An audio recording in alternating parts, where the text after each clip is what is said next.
오늘 이 새벽 이 자리에 오신 여러분들과 또 각자의 위치에서 온라인과 영상으로 함께하는 모든 분들에게 하나님이 예비하신 축복이 임할 줄로 믿으시길 바랍니다. 오늘은 에베소서 3장 말씀을 함께 살펴보겠습니다. 바울은 에베소서를 지금까지 기록해 오면서 1장과 2장에서는 주로 교리적인 내용들을 다루게 됩니다.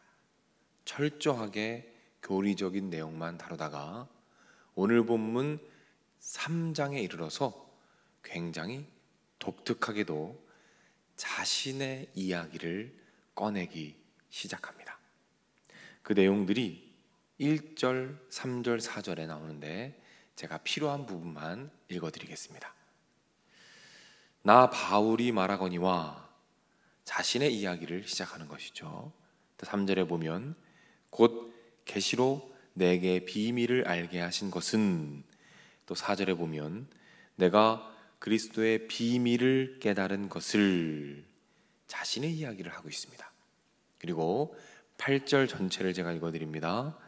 모든 성도 중에 지극히 작은 자보다 더 작은 나에게 이 은혜를 주신 것은 측량할 수 없는 그리스도의 풍성함을 이방인에게 전하게 하시고. 이렇게 바울은 지금까지 교리적인 내용만 쭉 이야기하다가 3장에 들어서서 자신의 간증을 하기 시작합니다. 내가 어떤 은혜를 받았고, 어떻게 사명을 받았고, 어떤 사명을 받았으며 어떻게 사역하고 있는가를 자세하게 다루고 있다는 겁니다. 왜 바울은 갑자기 자신의 이야기를 하는 것일까요? 왜 바울은 그 당시 상당히 영향력 있는 사도로서 굳이 자신의 이야기를 하지 않아도 되는데 그렇게 자신의 이야기를 주저리 하는 이유가 무엇일까요? 그것은 그 당시 에베소 교회에는 새롭게 예수님을 믿은 신자들이 많이 있었습니다. 그 신자들에게, 새로운 신자들, 그 어린 신자들에게 자신이 누군지를 알리기 원했던 거예요. 자신이 어떻게 복음을 받게 되었는지, 어떤 사람인지, 어떤 사명이 있는지 자신에 대해서 소개하기를 원했던 것입니다. 왜 그렇습니까? 바울은 알고 있었던 거예요. 복음의 내용도 중요하지만 복음의 내용만큼 중요한 것이 그 복음을 누가 전하느냐, 이것이라는 것입니다. 누가 전하느냐에 따라서 그 복음이 잘 전달될 수도 있고, 누가 전하느냐에 따라서 그 복음이 전달되지 않을 수 있다는 것입니다. 우리는 이 부분에서 중요한 사실을 깨닫게 됩니다. 무엇입니까? 복음을 전함에 있어서 그 복음의 내용만큼 중요한 것이 누가 그 복음을 전하느냐, 누가 그 말씀을 전달하느냐라는 사실이라는 것이죠. 특별히 저는 이 말씀을 준비하면서 제 자신을 많이 돌아보게 되었습니다. 말씀을 선포하고 말씀을 가르침에 있어서 이 말씀의 내용만큼 중요한 것이 바로 말씀을 전하는 자의 삶이라는 것이죠.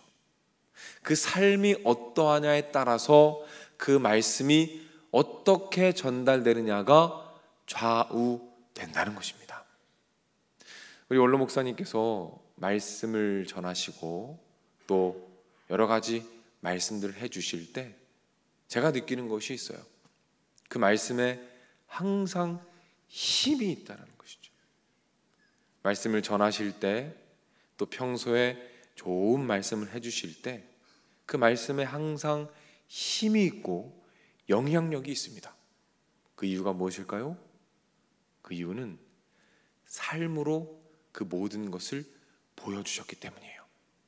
그런 삶을 사셨기 때문에 우리 원로 목사님의 삶 자체가 모든 것을 살아내신 삶이었기 때문에 그 말씀을 하실 때 그 말씀이 어떤 말씀이든 아멘으로 받아들여지는 것입니다.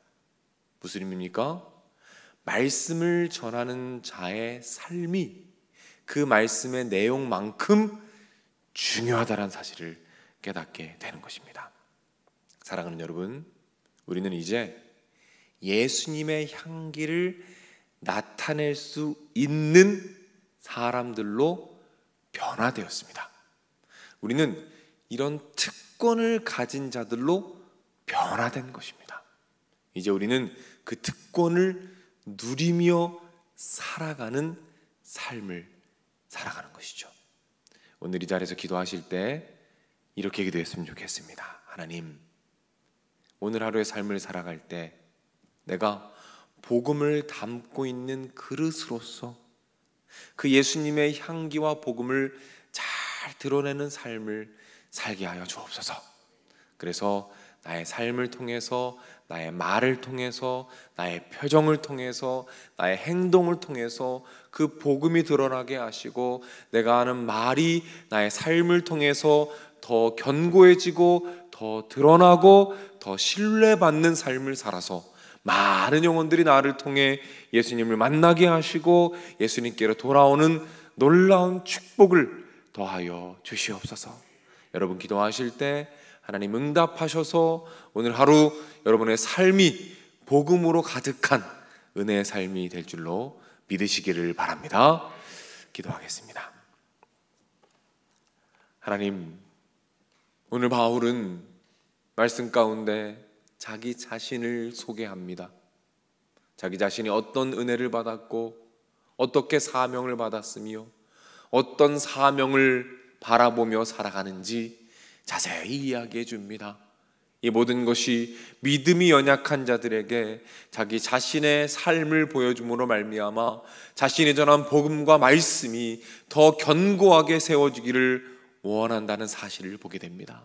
하나님, 우리가 오늘 하루를 살아갈 때에 이 말씀을 기억하기를 원합니다. 우리의 말과 우리의 행동을 통해서 우리가 전한 복음과 우리가 전한 말씀이 더 견고하게 세워져 가게 하시고 우리의 삶을 통하여 하나님의 영광이 드러나고 예수님의 향기가 전해지는 놀라운 축복이 있도록 주님께서 인도하여 주시옵소서.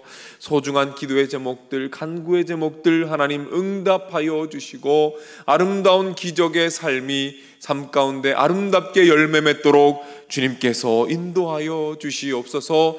육신의 연약함을 치료하여 주시고 각 가정마다 주님의 은혜를 더하여 주시고 특별히 오늘 휴일입니다. 가족들과 함께하게 됩니다. 오늘 하루 가족들과 함께할 때에 서로가 서로 간에 예수님의 향기를 나누게 하시고 좋은 시간들 보낼 수 있도록 주님께서 인도하여 주시옵소서.